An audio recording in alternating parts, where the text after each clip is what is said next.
Welcome to Samba Samba. Enjoy the video. You start by opening Snap Map so you can act immediately. Tap the map pin in the lower left and make sure location services are enabled for Snapchat in your phone settings. This lets the app read your position.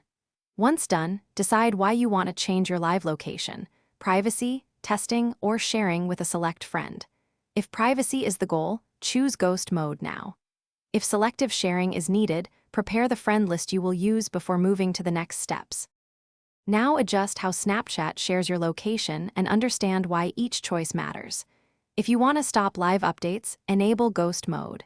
This hides you from all or only from chosen users, and it's the safer route for privacy. If you prefer limited visibility, pick select friends and remove anyone who shouldn't see you. This keeps the map functional for specific contacts.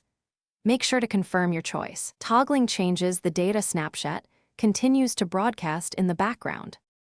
Finish by handling alternate ways and a troubleshooting tip so you're not stuck. If you need a different visible location without violating rules, consider temporarily pausing location then manually sending a pin to a friend. This shares a specific place rather than continuous tracking. If the map is incorrect, toggle location services, restart the phone, or recalibrate GPS. On Android, check mock location settings. On iOS, reboot the device. If problems persist, update or reinstall Snapchat to clear cached location bugs. Thanks for watching. Consider subscribing if we helped you.